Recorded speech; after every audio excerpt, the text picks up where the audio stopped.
Hola, soy Cristian Paz, el profesor de clases de mate. Recientemente la Universidad de Ingeniería y Tecnología, ubicada en el distrito de Barranco de nuestra ciudad, ha sido condecorada como teniendo el mejor edificio del mundo. La UTEC, símbolo he tratado de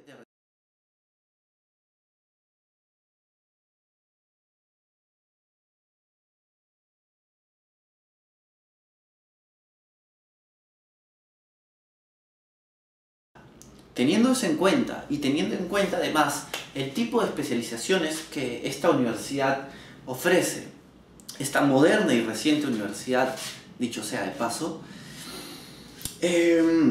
decidí rebuscar una serie de ejercicios ahí en la página con la que ellos cuentan, y me di cuenta que muy pronto van a estar empezando el proceso de admisión de la misma, y en ello los gestores de dicha página se encargaron de divulgar unos cuantos ejercicios propuestos de prueba, los cuales voy a tomar como perfecta excusa para continuar en esta lista de muestras preuniversitarias, y así nos enteramos un poco más del tipo de estilo de evaluación en las diferentes casas de estudio que hay en nuestra ciudad, en este caso la UTEC. Y así, como primera excusa tenemos eso. Y como segunda excusa tenemos que se trata de una universidad que forma especialistas en aplicaciones tecnológicas, cosa que definitivamente es muy prometedora, ¿no? Y que además tiene mucho de qué hablar, considerando que en Lima la tecnología es una industria pésimamente desarrollada, ¿no? Así que yo me siento muy contento de invitarte a ti a que le des un vistazo a esta muestra de ejercicios que tenemos en la segunda pizarra. Vamos a ver, entonces. Aquí en la segunda pizarra contamos con dos ejercicios de admisión, más o menos para que se tenga una idea cuál es el nivel para dar el primer paso hacia la conversión en un ingeniero ya sea en robótica, en mecánica, en ciencias de la computación o en alguna otra disciplina cuyos requerimientos matemáticos son muy rigurosos. Sin embargo, desde mi punto de vista, estos ejercicios no son del todo tormentosos e imposibles de resolver rápidamente, ¿no? Démosle un vistazo al primero. A ver, se trata de un triángulo rectángulo, así lo enunciaban, en el cual se dibujan estos dos arcos circulares. Son arcos y por tanto se está entendiendo que estas distancias equivalen a los radios. Estas distancias a los radios respectivos de cada sector. Lo que nos piden en este enunciado es calcular la dimensión de este sector circular DE sumada con la dimensión de este segundo sector circular FE, teniendo para esa incógnita el antecedente de que este lado BC, o que es lo mismo, expresado como BE más S,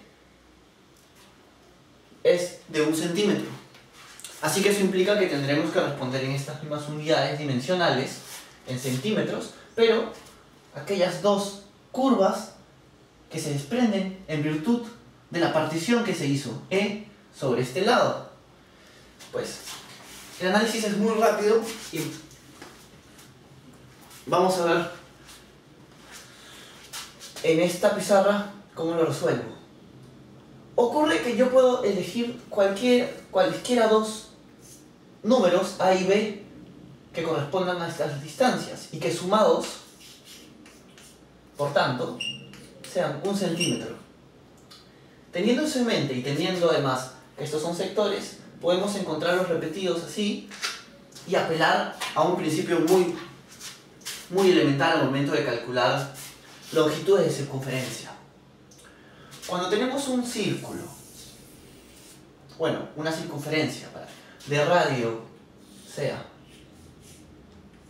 X, la longitud que se forma en virtud de ese radio, la longitud de circunferencia S, es aquel número que depende de x de esta manera. El doble producto pi de x. Si acaso queremos calcular la longitud de circunferencia de una porción circular menor, como por ejemplo aquella definida por este ángulo, entonces esa longitud parcial, llamémosle S', va a tener que respetar la proporción que este ángulo, llamémosle θ, comparte con el total, ¿no? Y en ese sentido,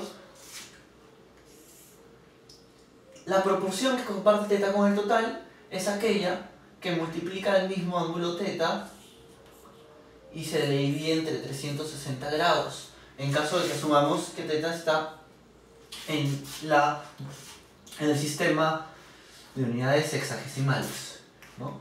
Esto es lo que se ve, por tanto que S' va a tener que ser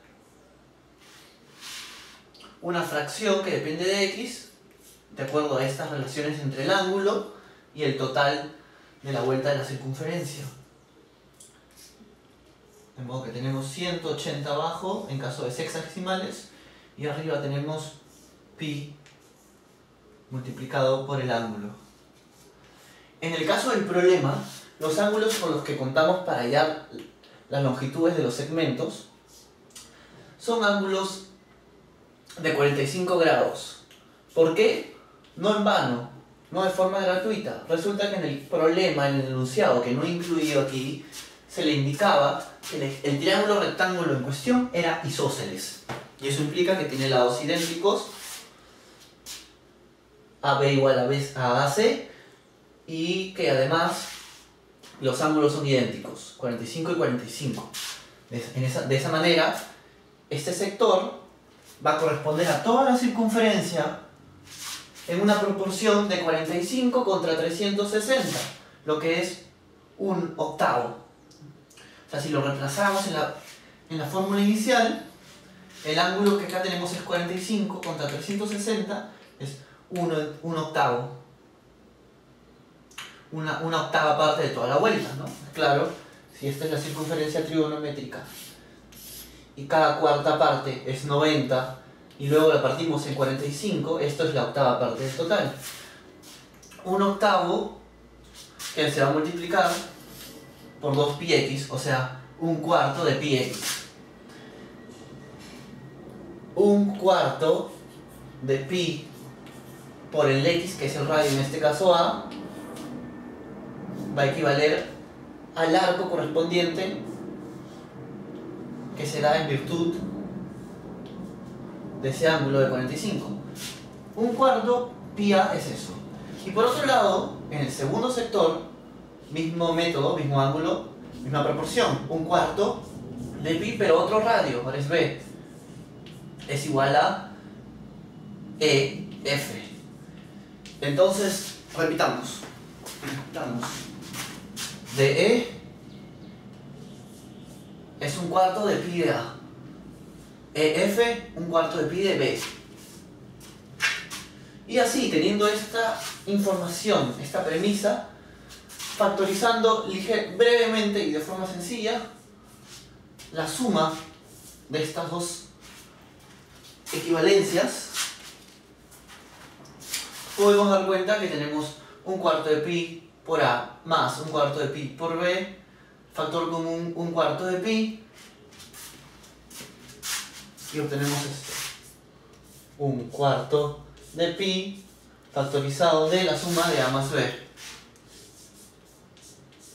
Esto es la suma de estos dos valores, y como esto es 1, según el enunciado, 1 centímetro, dicho tamaño será un cuarto de pi centímetros. O sea, 3.14 cuartos. Ese tamaño en centímetros es la longitud que determinan estos arcos. El segundo problema. El segundo problema es más bien un tronco de revolución.